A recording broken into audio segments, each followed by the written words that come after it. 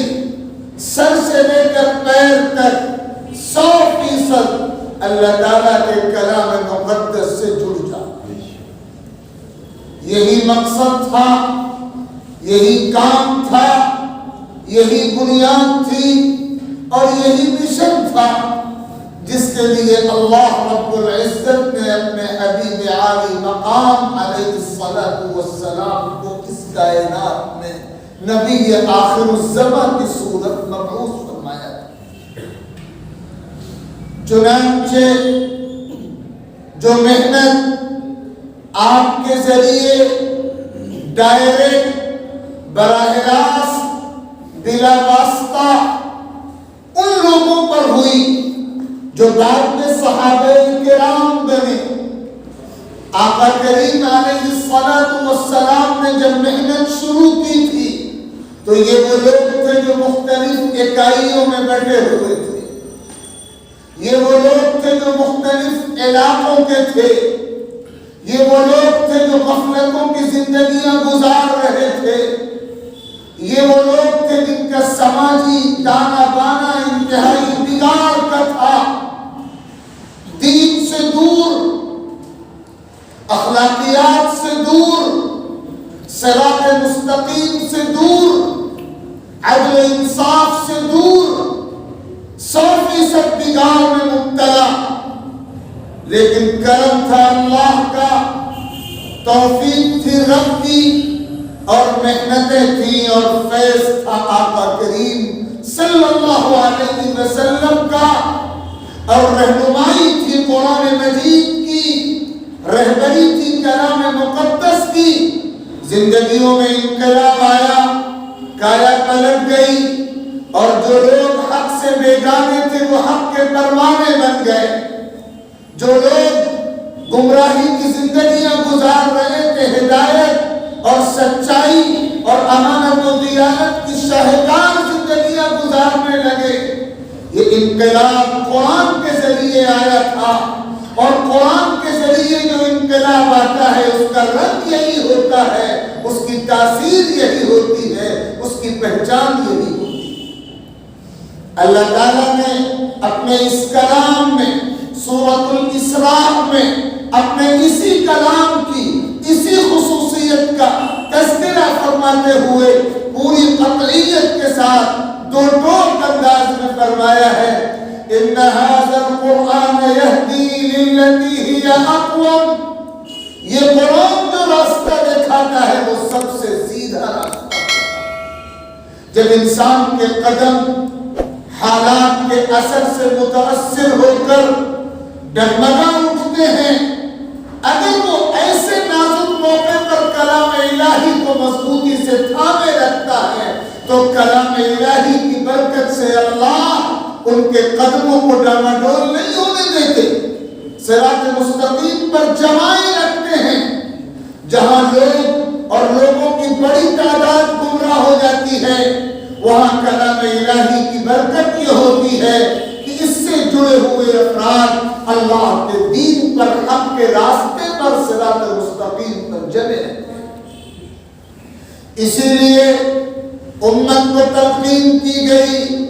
اہل ایمان کو پیغام سنایا گیا کہ اس کتاب مقدس سے اپنا رشتہ مضبوط کر لو، خبردار رہو، آگاہ رہو، بیدار رہو، ہوشیار رہو، چوکنا رہو، حساس رہو۔ کسی بھی مرحلے میں، کسی بھی بنیاد پر تمہارا رشتہ اللہ کے کلام سے کٹنے نہ پائے، تمہارا تعلق کلام الہی سے ٹوٹنے نہ پائے۔ یہ یقین اپنے دلوں کی گہرائیوں میں پیوست کر لو کہ تمہارے لیے اگر کوئی چیز اول و آخر روشنی کی کرن ہے، تمہارے لیے اگر کوئی چیز اول و آخر رہبر و رہنما ہے، اور اگر کوئی ایسی چیز تمہارے پاس ہے جو تمہارے قدم حق کے راستے پر جمائے رکھ سکتی ہے اور تم کو گمراہیوں سے حفاظت عطا کر سکتی ہے، تو وہ صرف اللہ کا کلام ہے۔ اللہ کے کلام کے سوا کوئی چیز نہیں ہے جو تم کو حق پر جمائے رہے۔ یہ اللہ کی رسی ہے، اس کو مضبوطی سے تھامے رہو گے، ہدایت کا سرا تمہاری پکڑ میں رہے گا۔ اور پھر اسی کی تشریح ہے اور اسی کی وضاحت ہے جسے ہم اور آپ حدیث نبوی اور سنت نبویہ کہتے ہیں، اور اسی کا عملی نمونہ ہے، اسی کتاب مقدس کی تعلیمات کا عملی پریکٹیکل نمونہ ہے، جسے ہم صحابہ کی سیرت، اہل بیت کی سیرت، اولیاء اللہ کی سیرت، صالحین و شہداء و صدیقین کی سیرت کہتے ہیں۔ سب کا سیرہ اسی کلام پاک سے جڑا ہوا ہے، حدیث نبوی بھی اسی سے جڑی ہوئی ہے، سنت نبویہ اسی سے جڑی ہوئی ہے، سیرت نبویہ اسی کا عملی نمونہ ہے، سیرت صحابہ اسی کا پریکٹیکل نمونہ ہے، اولیاء اللہ اور ہر دور میں اللہ کے مقبول بندوں کی سیرت اسی کتاب مقدس کی تعلیمات کا عملی شاہکار نمونہ۔ اس لیے جب تک اس کلام سے امت جڑی رہے گی، امت ہدایت کی شاہراہ پر قائم رہے گی، اور اس کلام سے امت کرے گی، گمراہی کے سوا کچھ اور اسے ہاتھ نہیں آئے۔ حضور اکرم علیہ السلام کی تعلیمات سے اس کلام کے، قرآن مجید کے جو حقوق ہم کو اور آپ کو معلوم ہوتے ہیں، ان کی تفصیل تو بہت لمبا وقت چاہتی ہے، لیکن ان میں ایک بنیادی حق جس کی ادائیگی کی کوشش آج کا یہ آغاز بھی ہے، ایک بنیادی حق ہے قرآن کو سمجھنے کی فکر۔ اللہ تعالیٰ نے یہ کتاب صرف اس لیے نہیں بنائی ہے کہ اس کے ساتھ احترام و عظمت کا معاملہ کر کے ذمہ داری ختم سمجھی جائے۔ یقیناً احترام ایک مستقل ذمہ داری ہے، لیکن یہ پوری ذمہ داری نہیں ہے۔ اللہ نے یہ کتاب اس لیے نہیں بنائی ہے کہ ہم اس کی تلاوت روزانہ کر لیا کریں، اس کو حفظ کر لیا کریں، اسے یاد کر لیا کریں، اسے پڑھ لیا کریں، اور بس یہ سمجھیں بس یہی کام تھا جو ہم نے کیا، اب آگے کوئی کام نہیں۔ تلاوت قرآن کا ایک حق ہے، پوری ذمہ داری نہیں ہے۔ قرآن مجید کے حقوق میں ایک بنیادی حق ہے قرآن کو سمجھنے کی فکر کرنا۔ اللہ تعالیٰ نے یہ کتاب پوری زندگی کے لیے ہدایت نامہ بنا کر اتاری ہے، کوئی جز اس کا ایسا نہیں ہے جس میں رہبری کا سامان موجود نہ ہو۔ ہماری زندگی کے چھوٹے سے چھوٹے اور بڑے سے بڑے ہر مسئلے کا حل اس کلام میں موجود ہے، اور اس کا تعارف کراتے ہوئے فرمایا گیا قد جاءتكم موعظة من ربكم وشفاء لما في الصدور وهدى ورحمة للمؤمنين۔ یہ نصیحت نامہ ہے، ہدایت نامہ ہے، اللہ کی رحمت کا سامان ہے، اللہ کے کرم کا خزانہ ہے، برکتوں کا ذخیرہ ہے، دلوں کی بیماریوں کی شفا ہے، روح کے امراض کا علاج ہے، اندر کے لوگوں کی دوا ہے، سامان عبرت ہے، سامان نصیحت ہے۔ آقا فرمایا کرتے تھے نزل القرآن علی خمسۃ اوجہ، قرآن 5 مضامین پر نازل کیا گیا ہے، امر و نہی و حلال وحرام ومحکم ومتشابہ امثال، احکام بھی ہیں اور کچھ ایسے کام ہیں جن سے روکا بھی گیا ہے، حلال کو بیان کیا گیا ہے، حرام کو بیان کیا گیا ہے، احکام واضحہ کو بیان کیا گیا ہے، مثالیں اور قصے بھی بیان کیے گئے ہیں۔ احلوا حلالہ وحرموا حرامہ واعملوا بمحکمہ واعتبروا بامثالہ۔ قرآن میں جس کو حلال بتایا گیا اسے حلال سمجھو، جسے حرام بتایا گیا اسے حرام سمجھو، جو احکام دیے گئے ان پر عمل کرو اور جو مثالیں بیان کی گئی ان سے عبرت حاصل کرو، سبق حاصل کرو۔ فرمایا گیا ان هذا القرآن مأدبۃ اللہ فتعلموا من مأدبته ما استطعتم۔ مسلمانوں یہ قرآن تمہارے رب کا دسترخوان ہے، اللہ نے اس دسترخوان پہ اپنی رنگ رنگ نعمتیں سجائی ہیں، تعلیمات کا ذخیرہ ہے، عقائد بھی ہیں، عبادات بھی ہیں، معاملات بھی ہیں، معاشرتی احکام بھی ہیں، اخلاقیات بھی ہیں، معاشیات بھی ہیں، معادیات بھی ہیں۔ زندگی کا کوئی گوشہ ایسا نہیں ہے جو چھوڑا گیا ہو، کوئی پہلو ایسا نہیں ہے جو تشنا رکھا گیا ہو، کوئی باب ایسا نہیں ہے جس کے حوالے سے رہنمائی کا سامان فراہم نہ کیا گیا ہو۔ مکمل، کامل، جامع، پوری زندگی کو کور کرنے والی، زندگی کے ہر پہلو کا احاطہ کرنے والی کتاب۔ اس لیے یہ دسترخوان ہے تمہارے رب کی نعمتوں کا، محروم ہوگا وہ انسان جو اس دسترخوان کے ہوتے ہوئے اس سے دفع نہ ہو سکے۔ جہاں تک ہو سکے قرآن کو سیکھو، قرآن کو سمجھو، سمجھو قرآن کی آیتوں میں کیا پیغام چھپا ہوا ہے تمہارے لیے۔ یہ فکر کرو جاننے کی کہ نصیحتوں کا کیسا جہان اللہ تعالیٰ نے سمیٹ دیا ہے مختصر فکروں میں، جامع لفظوں میں، بلند پایا کلمات میں، اور اعلان کیا وَلَقَدْ يَسَّرْنَا الْقُرْآنَ لِلذِّكْرِ فَهَلْ مِن مُدَّكِرٍ۔ ہم نے یہ قرآن نصیحت کے لیے آسان کر دیا ہے کوئی نصیحت حاصل کرنے والا؟ اس لیے قرآن مجید کو سمجھنے کی کوشش کرنا یہ قرآن کا حق ہے اور ذمہ داری ہے مسلمانوں کی۔ جہاں جہاں مسلمانوں کی آبادیاں ہیں اور مسجدوں کا نظام ہے، قرآن کے درس کے حلقے ہر اس جگہ پر ہونے چاہیے اور وہاں کے بسنے والے مسلمانوں کو 24 گھنٹے میں اپنے وقت کا کچھ حصہ فارغ کرنا چاہیے اس کام کے لیے کہ وہ قرآن کے درس میں بیٹھیں، قرآن کو سمجھنے کی فکر کریں، قرآن میں جو نظام زندگی بتایا گیا ہے، جو تعلیمات فراہم کی گئی ہیں، جو ہدایات دی گئی ہیں، ان کو سمجھنے کی فکر کریں، اس کا انتظام کریں۔ آج کا دور گمراہیوں کا دور ہے، باطل کا دور ہے، فتنوں کا دور ہے اور باطل طاقتیں جھنجھلا رہی ہیں پورے عزم و جوش کے ساتھ، اور ایسا لٹریچر فراہم کر دیا گیا ہے پوری دنیا کی سطح پر جو نوجوان نسلوں کے بگاڑ کا ذریعہ بن رہا ہے، اور میڈیا کی شکل میں، چاہے وہ سوشل میڈیا ہو یا الیکٹرانک میڈیا ہو یا پرنٹ میڈیا ہو، اس کے ذریعے ایک ایسا سماج، ایک ایسا ماحول تشکیل دیا جا رہا ہے جس میں ذہنوں میں مغالطے بھر دیے گئے ہیں، دماغوں میں خرچات پیدا کر دیے گئے ہیں، شک و تذبذب کا طوفان برپا کر دیا گیا ہے، ذہنوں کو گدلا اور دماغوں کو گندا اور سوچوں کو پلید کر دیا گیا ہے۔ اسلام کے تعلق سے، پیغمبر اسلام کے تعلق سے، قرآن مجید کے تعلق سے، نظام شریعت کے تعلق سے ایسی ایسی باتیں، ایسی خرافات، ایسی بکواسیں، تاریخ کو، سچائی کو، حقیقت کو ایسا موڑ توڑ کر پیش کیا جاتا ہے کہ سچائی بالکل چھپ جاتی ہے ان پر پیغمبروں کے طوفانوں کے سامنے۔ یہ حالات ہمارے سامنے ہیں، ان حالات میں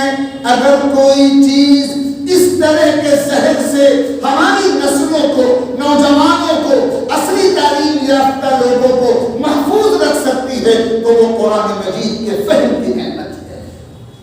اگر قرآن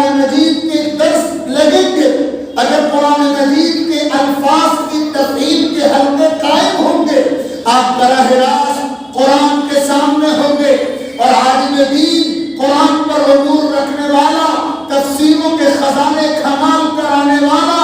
آسان لفظوں میں آپ کے ذہنی مستوی، ذہنی سطح، ذہنی معیار کے مطابق قرآن مجید کی تشریح اور تفسیر کرے گا۔ آپ دل کے کانوں سے اور سمع قبولیت کے ساتھ اسے سنیں گے تو یقین فرمائیے یہ عمل آپ کو ان مغالطوں سے، ان پروپیگنڈوں سے، ان فتنوں سے اور ان طوفانوں سے محفوظ رکھے گا جو فتنے ہمارے ایمان و یقین کے لیے خطرہ ہے۔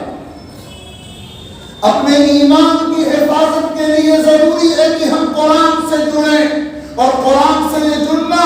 ایمان کی سطح پر بھی ہو، تلاوت کی سطح پر بھی ہو، احترام کی سطح پر بھی ہو، اشاعت کی سطح پر بھی ہو، عمل کی سطح پر بھی ہو، لیکن فہم کی سطح پر ہو۔ ہم قرآن کی آیتوں کو سمجھنے والے بنے، ہم قرآن کے احکام کو سمجھنے والے بنے، تاکہ ہم جب قرآن سمجھ کر میدان عمل میں آئے تو کوئی پروپیگنڈا ہمیں زیر نہ کر سکے، باطل کا کوئی طوفان ہمارا رخ موڑ نہ سکے۔ ہم اس کی آنکھوں میں آنکھیں ڈال کر سچائی کا اعلان کرنے کی پوزیشن میں ہوں، حق کا اعلان کرنے کی پوزیشن میں ہوں، اسلام کی صداقت کا اعلان کرنے کی پوزیشن میں ہو۔ ہمارا ایمان موروثی ایمان نہ رہے، ہمارا ایمان آباء و اجداد سے ملا ہوا صرف متبرک ایمان نہ رہے، وہ شعوری ایمان ہو، زندہ ایمان ہو، انقلابی ایمان ہو، ایسا ایمان جس کی سچائی پر ہمارے دل کو، ہمارے ضمیر کو، ہمارے وجدان کو ایسا یقین ہو کہ جو اس ایمان کے آڑے آئے ہم اس کی آنکھوں میں آنکھیں ڈال کر اس کے غلط ہونے کو اور اپنے ایمان و دین کے نظام کے برکت ہونے کو بیان کرنے کی کوشش۔ یہ وہ کام ہے جو ہمیں کرنا پڑے گا۔ آپ کے سامنے جو آلات ہیں، طوفان بہت تیزی کے ساتھ آ رہا ہے۔ اگر آپ کی ظاہری آنکھیں یہ دیکھ رہی ہیں کہ طوفان دور ہے اور ہمارے پاس دیر سے آئے گا، ابھی ہمارے لیے اطمینان سے نیند لینے کا اور پرسکون رہنے کا موقع ہے، تو یہ خام خیالی ہے، غلط فہمی ہے۔ طوفان بہت تیزی کے ساتھ آ رہا ہے، طوفان کا سیلاب اور طوفان کا بہاؤ بہت تیز ہے، اور بہت جلد اگر خبر نہ لی گئی، اگر احتیاط نہ کی گئی، اگر فکر نہ کی گئی، اگر بندش نہ کی گئی، اگر بند نہ لگایا گیا تو اس طوفان کی موجیں ہمارے گھروں کی، ہمارے فکروں کی، ہماری دماغوں کی دہلیزوں تک آ جائیں گی، اور پھر افسوس کا ہاتھ ملنے کے سبب کوئی چارہ نہیں ہے۔ اس لیے وقت ہوتے ہوئے ہوش کے ناخن لینے پڑیں گے، امت کو قرآن سے جوڑنا پڑے گا، امت کو قرآن سے دور کرنے کی کوشش ہر دور میں ہوتی رہی ہے۔ قرآن میں ذکر ہے سورہ حمیم سجدہ میں، لا تسمعوا لهذا القرآن والغوا فیہ۔ مشرک طاقتیں اس دور میں قرآن سے روکنے کی کوشش کرتی تھی امت کو، اور اب تو صورتحال اتنی بگڑ چکی ہے کہ غیروں کا رونا کیا رویا جائے۔ ہماری اپنی صفوں میں ایسے گروپ موجود ہیں، اپنی صفوں میں ایسے بدنصیب موجود ہیں جن کا قرآن سے کوئی تعلق نہیں ہے، بلکہ آگے بڑھ کے ان کا طرز عمل شعوری طور پر یا غیر شعوری طور پر قرآن سے امت کو، افراد کو دور کرنے کا سبب بنتا ہے۔ یاد رکھیے گا، قرآن سے دور کرنے کی کوششیں ملعون کوششیں ہوتی ہیں۔ امت قرآن سے دور ہوگی تو اللہ کے فضل سے محروم ہو جائے گی۔ اگر اللہ کا فضل درکار ہے، اس کی رحمت درکار ہے، اس کی نصرتیں درکار ہے، تو امت کو قرآن سے جڑنا پڑے گا، اور قرآن سے مضبوط جوڑ کی شکل تعلیمی سطح پر مدارس اور مکاتب کا نظام ہے، اور عمومی سطح پر، عوامی سطح پر درس قرآن کے یہ علاقات ہیں جس کا یہ بابر کا سلسلہ آپ کی اس مسجد میں شروع ہو رہا ہے۔ اور اللہ کا فضل ہے کہ اللہ نے توفیق عطا فرمائی حضرت قاری صاحب کو اور ان کے فرزند ارجمند کو، جو عالم دین بھی ہیں، مستند اور معتبر بھی ہیں، اور فہیم و ذہین بھی ہیں۔ اللہ رب العزت نے ان کو توفیق عطا فرمائی ہے کہ یہ اس سلسلے کو آگے بڑھائیں گے۔ اللہ کرے کہ یہ سلسلہ آگے بڑھے، رجوع بڑھتا جائے، اور اس کی برکت سے اس پورے خطے میں قرآن فہمی کا ایک بابرکت ماحول، ایک منور فضا، ایک مقدس کیف پیدا ہو اور قرآنی انقلاب کے اثرات زندگیوں میں محسوس ہوتے رہے۔ یہ وہ بنیادی بات تھی جو آج کی مجلس میں آپ کی خدمت میں عرض کرنا چاہتا تھا۔ حضرت قاری صاحب کے حکم کے مطابق میں نے سورۃ الفاتحہ کی تلاوت کی سعادت حاصل کی ہے، اور یہ وہ سورت ہے جس سے قرآن مقدس کے اس مصحف کا آغاز ہوتا ہے جو ہمارے سامنے ہے، اور جب اگلے 2-4 روز کے بعد جو بھی ترتیب ہوگی، جب تفسیر کا یہ نظام باضابطہ تسلسل کے ساتھ مولانا کے ذریعے شروع ہوگا تو پھر ان آیات کی تفسیر اور ان آیات کا ترجمہ شروع ہوگا، جو کہ مجھے اس برکت میں اور اس سعادت میں حصے دار بنانے کا کام حضرت قاری صاحب نے کیا ہے۔ اس لیے میں نے سورہ فاتحہ کی ان آیات کی تلاوت کی، اور اب میں یہ چاہتا ہوں کہ اس کا ترجمہ بھی ہو جائے، اور مختصر طور پر جو بات عرض کرنی ہے وہ بھی میں عرض کر دوں، تاکہ میرا بھی اس سعادت میں، اس برکت میں حصہ ہو جائے۔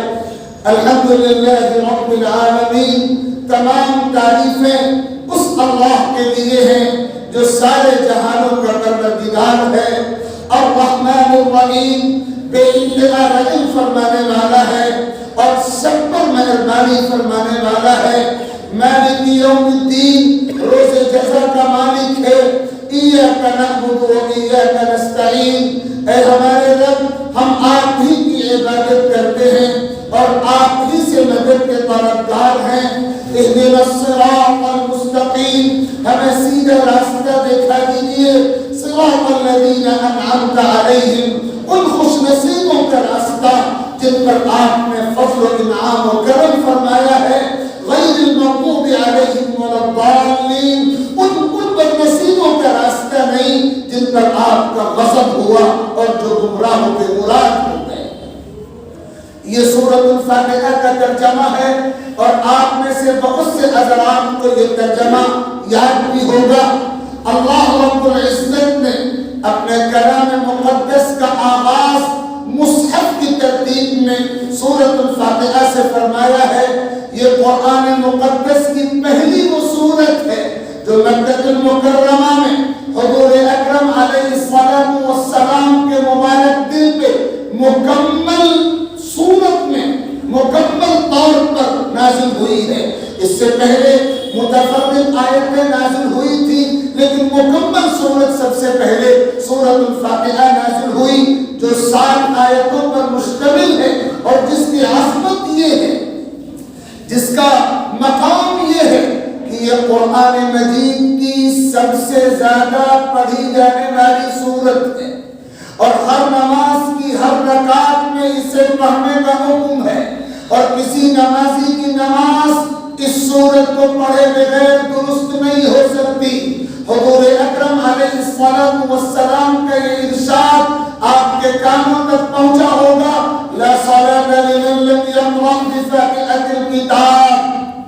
جو شخص نماز پڑھے اور سورۃ الفاتحہ نہ پڑھے اس کی نماز اللہ کے دربار میں قبول و درست نہیں ہوتی۔ اور دوسری حدیث پاک میں فرمایا گیا، من کان له امام فقراءۃ الامام قراءۃ له،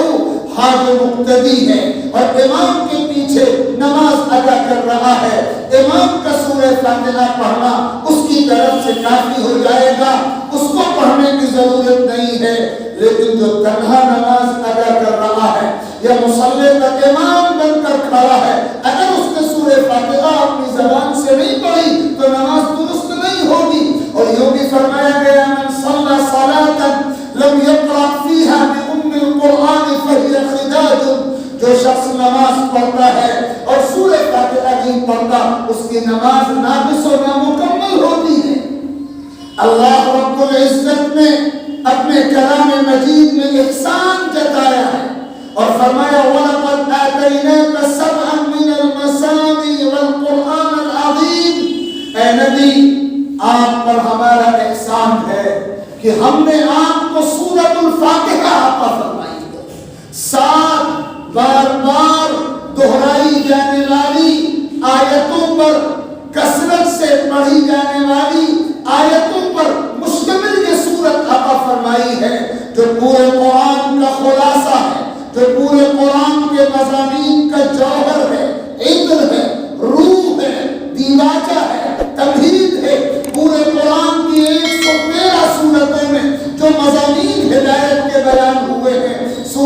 الفاتحہ میں ان تمام مضامین کا خلاصہ 7 آیتوں میں اللہ تعالیٰ نے اس طرح سمیٹا ہے جیسے سمندر کو ایک کوزے میں بند کر دیا جائے.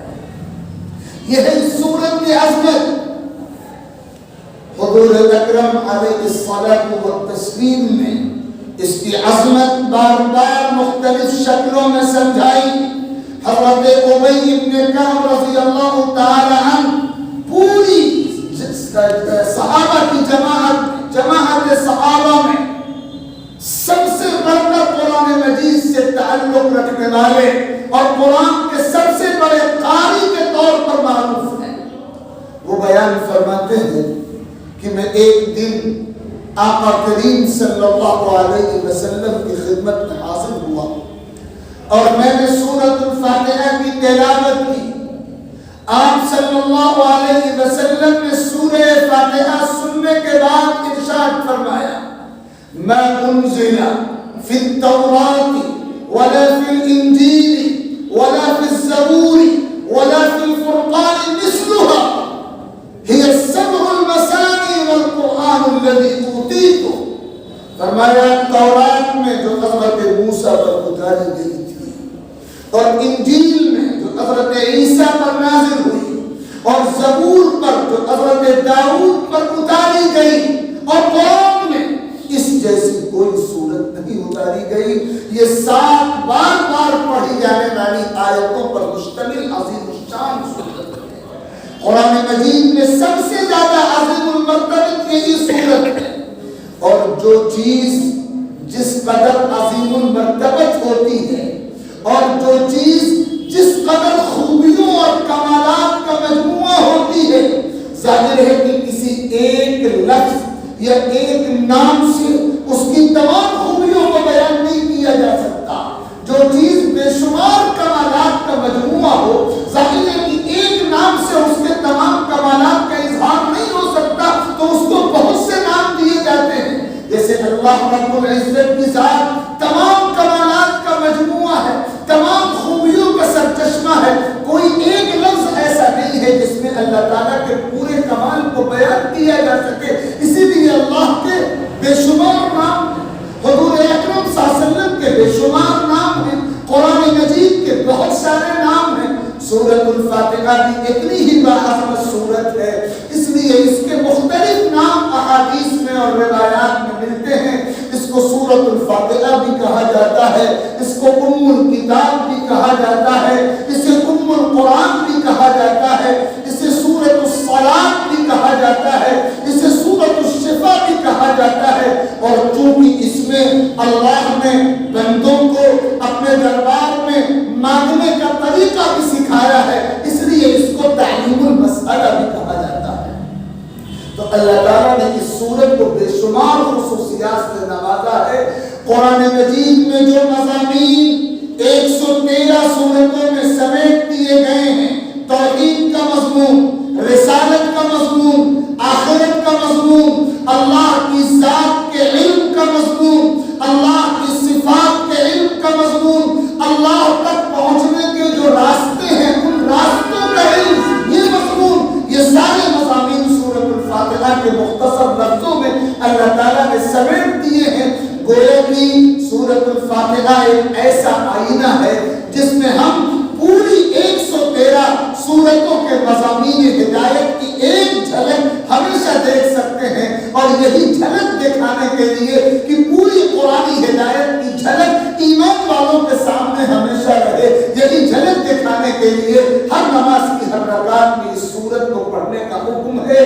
اللہ رب العزت نے اس سورت کو اپنے مصحف کے کلام مجید کے آغاز میں اسی لیے رکھا ہے تاکہ اللہ کے وہ بندے جو اللہ کی کتاب سے سچی ہدایت کے طلبگار ہیں وہ اللہ کی ذات و صفات کا اقرار کریں, پھر اس کی بارگاہ میں شکر ادا کریں اور پھر سچے طالب حق بن کر اس کے دربار میں ہاتھ اٹھائیں اور سیدھے راستے کی ہدایت کی دعا مانگیں. یہ بڑی سیدھا راستہ ہے جس کو بقیہ پورے قرآن مجید کی آیات میں ذکر کیا گیا ہے اور جس کا خلاصہ 4 باتیں ہیں. سب سے پہلی بات یہ ہے کہ بندے اللہ کے حقوق کو ادا کرنے والے بن جائیں اور بندے اللہ کے بندوں کے ساتھ والے بن جائیں اور بندے اللہ کی نعمتوں کو یاد رکھنے والے بن جائیں اور بندے اللہ کے عذاب کا خوف اپنے سینوں میں سمیٹنے والے بن جائیں۔ مضامین کا ایک خزانہ ہے جو حضرات مفسرین کرام نے اس سورت کی تفسیر میں بیان کیا ہے، اس کو نقل نہیں کیا جا سکتا، اور امید ہے کہ انشاءاللہ اگلی جو مجلس ہوگی اس میں آپ اس سورت کے ان مضامین کو، معانی کو، حقائق کو سمجھیں گے۔ اس سورت کی جو خاص بات ہے، جو ہر پڑھنے والا معمولی سی عربی یا اردو کی ضروری معلومات کو جاننے والا سمجھ سکتا ہے کہ اس سورت میں اللہ تعالیٰ نے ایک خاص دعا بندوں کو سکھائی ہے، اہدنا الصراط المستقیم۔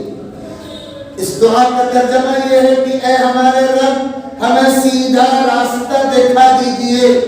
اہدنا کا جب ترجمہ ایک لفظ میں کیا جاتا ہے تو یہ ترجمہ کیا جاتا سیدھا راستہ دکھا دیجئے، لیکن جب آپ لغت کے خزانے کھدالیں اور ہدایت کے لفظ کے معنی پڑھیں تو آنکھیں کھلی کی کھلی رہ جاتی ہیں۔ اہدنا الصراط المستقیم کی حقیقت یہ ہے کہ اے اللہ ہم سیدھا راستہ نہیں جانتے، آپ بتا دیجئے، ہمیں سیدھا راستہ دکھا دیجئے، ہمیں چلنا نہیں آتا، سیدھے راستے پر چلا دیجئے، رکاوٹیں بہت ہیں سیدھے راستے پر چلنے میں، وہ رکاوٹیں دور کر دیجئے، سہولتیں نہیں ہیں، سہولتیں بہم پہنچا دیجئے، اور پھر مرتے دم تک کسی سیدھے راستے پر ہمیں جمائے رکھیے اور بالآخر منزل تک پہنچا دیجئے۔ یہ پوری تفصیل ہے جو اہدنا الصراط المستقیم کے مختصر الفاظ میں جمع کر دی گئی ہے۔ اور سیدھا راستہ کیا ہے؟ قرآن مجید میں دوسرے مقام پر فرمایا گیا کہ سیدھا راستہ ان لوگوں کا راستہ ہے جن کو انبیاء کہا جاتا ہے، صدیقین کہا جاتا ہے، شہداء کہا جاتا ہے، صالحین کہا جاتا ہے۔ یہ چار طبقے ہیں اللہ کے مقبول بندوں کے، گریڈنگ ہے اللہ کے مقبول بندوں میں سب سے اعلیٰ نمبر انبیاء و رسول کا ہے، انبیاء و رسول کے بعد دوسرا نمبر صدیقین کا ہے، اور صدیقین کے بعد تیسرا نمبر شہداء کا ہے، اور شہداء کے بعد چوتھا نمبر صالحین کا ہے۔ یہ اللہ کے مقرب بندے ہیں، اللہ کے مقرب بندے جس راستے پر چلے ہیں اسی راستے پر چلنے کی دعا مانگی جا رہی ہے۔ ظاہر ہے کہ یہ دعا اسی وقت قبول ہوگی جب صرف دعا کے بول بول کر ہم اپنے آپ کو بس نہ کر لیں بلکہ قرآن مجید سے اپنا رشتہ مضبوط کر لیں، عملی تعلق قرآن سے مضبوط کر لیں، قرآن کو پڑھنے والے بھی بنیں، قرآن کو سمجھنے والے بھی بنیں، قرآن کو پھیلانے والے بھی بنیں، اور قرآن پر عمل کرنے والے بھی بنیں۔ میں دل کی گہرائیوں سے مبارکباد پیش کرتا ہوں اس مسجد کے تمام ذمہ داران کو اور آپ سبھی حاضرین کو کہ آپ نے یہ بہت بابرکت سلسلہ شروع کیا ہے اور یہ سلسلہ جاری رہا اور آپ جڑے رہے ذوق کے ساتھ، شوق کے ساتھ۔ کہنے کی ضرورت نہیں ہے، میں قسم کھا کر مسجد میں کھاؤں، میں قسم کھا کر مسجد میں کہوں میں آنس نہیں ہوں گا کہ چند دن گزرنے کے بعد آپ کی آنکھیں دیکھیں گی کہ اس کی برکت سے کیسی رحمتیں اتر رہی ہیں اور کیسی زندگیوں میں اطمینان و سکون کی کیفیات آپ کو محسوس ہو رہی ہے، اور کیسا سکون آپ کی زندگیوں میں اتر آیا ہے، اور کیسے آپ کے بگڑے ہوئے کام بنتے چلے جا رہے ہیں، اور اللہ کی کریمی کے کیسے کیسے نمونے زندگیوں میں سامنے آ رہے ہیں۔ یہ سب قرآن کی برکات ہیں جو قرآن سے سچے تعلق رکھنے والوں کو حاصل ہو ہی کر رہتی ہیں۔ اللہ تعالیٰ ہم میں سے کسی کو ان برکات سے محروم نہ فرمائے، اور ہم سب کو اپنے کتاب مقدس اور اپنے کلام مجید کے سچے خادموں میں شامل فرمائے۔ آمین وآخر دعوانا ان الحمد للہ رب العالمین۔ اللهم لك الحمد كله ولك الشكر كله وبيدك الخير كله وإليك يرجع الأمر كله وأنت السلام ومنك السلام تباركت يا ذا الجلال والإكرام۔ اللهم صل وسلم وبارك على سيدنا ومولانا محمد وعلى آله وصحبه أجمعين۔ اللهم اجعلنا من أهل القرآن، اللهم اجعلنا من أصحاب القرآن، اللهم اجعلنا من حملة القرآن، اللهم اجعلنا من خاصة عبادك المنتخبين المقبولين المجتبين۔ اللهم لا تدع لنا ذنبا إلا غفرته ولا هما إلا فرجته ولا قضيتها يا أرحم الراحمين. إله العالمين أكرم الأكرمين. آج جس سلسلے کا آغاز ہوا ہے مولا کریم صرف آپ کی رضا کے لیے ہوا ہے، صرف آپ کی رضا کے لیے ہوا ہے، آپ کے دین سے جڑنے کی خاطر ہوا ہے، نیک نیتی کے ساتھ ہوا ہے، جذبے خیر کے ساتھ ہوا ہے۔ مولا قبول کرنا آپ کا کام ہے، قبول فرما دیجئے، اس میں نیت، اس میں عمل، اس میں قبول عطا فرما دیجئے۔ مولا قرآن کے علوم کو ہمارے سینوں پہ کھول دیجئے، مولا قرآن کے مضامین کو ہمارے سینوں پہ کھول دیجئے، ہمیں قرآن کے حقوق کی ادائیگی کی توفیق عطا فرما دیجئے، قرآن پر عمل کی توفیق عطا فرما دیجئے، قرآن سے نصیحت حاصل کرنے والا بنا دیجئے، قرآن سے نصیحت حاصل کرنے والے مقبول بندوں میں شامل فرما دیجئے۔ مولا درس قرآن کے اس سلسلے کو اس پورے خطے کے لیے خیر کا، برکت کا، ایمانی انقلاب و اصلاح کا ذریعہ بنا دیجئے۔ مولا اس درس کے آغاز کو خیر و برکت کا ذریعہ بنا دیجئے، اس پورے سلسلے کو خیر و برکت کا سلسلہ بنا دیجئے۔ الہ العالمین ہم اپنے گناہوں پر نادم و تائب ہیں، تمام گناہوں کو معاف فرما دیجئے، نفس کے مکر سے، شیطان کے وسوسے سے، ماحول کے زہر سے ہماری حفاظت فرما دیجئے، ہمارے لیے، ہماری نسلوں کے لیے ایمان و یقین کی بقا کے فیصلے فرما دیجئے، بیماروں کو شفائے کلی عطا فرما دیجئے، مرحومین کی مغفرت فرما دیجئے، قرآن سے دور امت کو قرآن سے قریب امت بنا دیجئے، ذلتوں کو عزتوں سے، شر کو خیر سے تبدیل فرما دیجئے۔ مولا کریم جو مانگا وہ بھی عطا فرما دیجئے، جو مانگنے سے رہ گیا وہ بھی عطا فرما دیجئے۔ محض اپنے فضل سے، اپنے کلام مجید کی برکت سے، اپنے اسماء حسنی، اپنی صفات عالیہ کی برکت سے، اپنے حبیب عالی مقام صلی اللہ علیہ وسلم کی برکت سے ہماری تمام دعاؤں کو شرف قبول عطا فرما دیجئے۔ وصلی اللہ تعالی علی خیر خلقہ محمد وآلہ وصحبہ اجمعین برحمتک یا ارحم